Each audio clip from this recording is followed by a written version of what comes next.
The most important tip to taking awesome GoPro POV photos is to use the half-second time-lapse feature. The reason you're doing this is so you can turn the button on and then start taking a bunch of photos, and you can go back in later when you're editing them to choose the exact specific one you want, because you want to kind of maybe try some different movement. Put your hand up here, put your hand back here, put your hands on your knees, put your feet out. You just want to try a bunch of stuff because you don't necessarily know what is going to look the best. You just don't know what's going to look good. So you want to have a bunch of options. The only way to do that is to use the half-second time-lapse feature.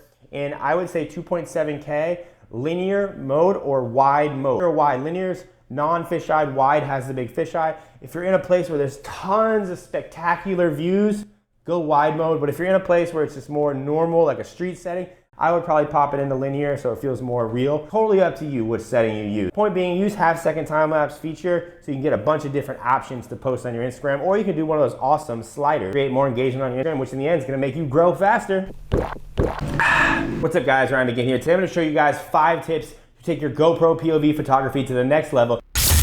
First thing you want to do to take awesome POV photos with your GoPro, forget all the other mounts out there. Forget the head mount. That thing's stupid, it looks retarded, and it takes crappy footage, and get yourself a bite mount. Now there's a lot of variations of these versions. This one's from GoPro. I think it was like 25 bucks. It goes like this.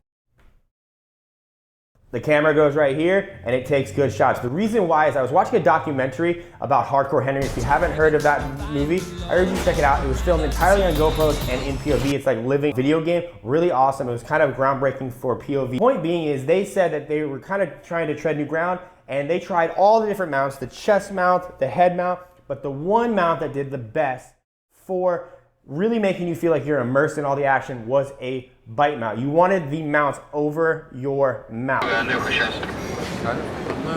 And reason being is because if it's in your mouth, if you look up, it gives you what you actually see. It's the closest to getting the actual field of view. So that is why you should get yourself a bite mount if you want to take awesome GoPro POV pictures. Okay, next tip is to use a vertical mount. Now, if your photos are going on Instagram, which I'm assuming they are because where else do we post photos? You need to make sure it's in the right aspect ratio. And the right aspect ratio is not like this, although you can use this in crop in. You want to be filming or taking pictures in portrait mode, which is the camera turned on its side. And they make awesome mounts. This is one from GoPro for the Hero 7 or below. And I actually have one here that works with the new GoPro Hero 8. This one was bought on Amazon, I think it was like 10 bucks. But point being is you want to be shooting in the proper aspect ratio for Instagram. Side note, yes, you can shoot in the regular way. You don't have to always get a vertical mount, but you're gonna have to crop the photo in, and it's gonna cut out some of your body and the immersive effect. That's why I say go ahead and get yourself the vertical mount so it gets the proper aspect ratio and you get everything in the shot.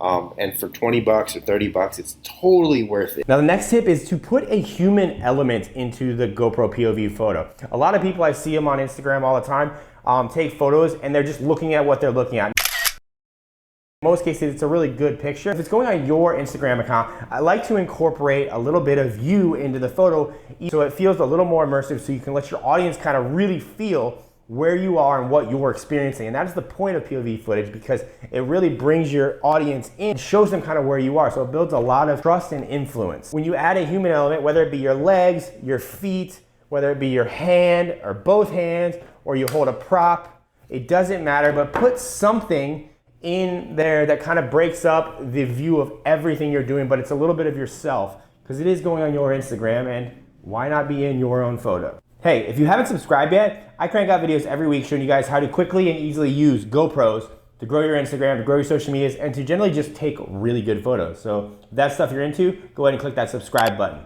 Okay, and last but not least is to lean back. A lot of people use the bite mount and it just kind of stand normally. What you want to do is you kind of want to lean back a little bit, with the bite mount in, so you get more of your human elements into the shot, and it kind of opens up, it makes people really feel like they're there. If you just do it normally, you're gonna cut off your feet, you're gonna cut off your hands, and it's just not gonna feel as immersive, and it's not gonna look as good on your profile. So just lean back, like I'm showing you guys how to do right now. I know it feels awkward, it feels weird in some situations, but I promise you, if you're using the half-second time-lapse feature, lean forward, lean back, and the ones where you lean back will look 100 times better. Okay, so I hope you guys enjoyed this video. If you haven't yet, please hit that like button. It really helps the YouTube algorithm. And also, subscribe to the channel. I constantly post videos so I can help you get the most out of your GoPro cameras, regardless of which one you have, whether it be the 6, 7, 5 Black, or the brand new Hero 8, doesn't matter. Once you kind of learn how to use one of them, it's pretty much the same for all of them. Again, if you haven't yet, subscribe to this channel, as well as if you're looking right now, you're gonna see on the screen, I put some other videos up that I think you might enjoy because you like this one about POV photography. Yeah, that's it. I will talk to you guys in the next video. Peace.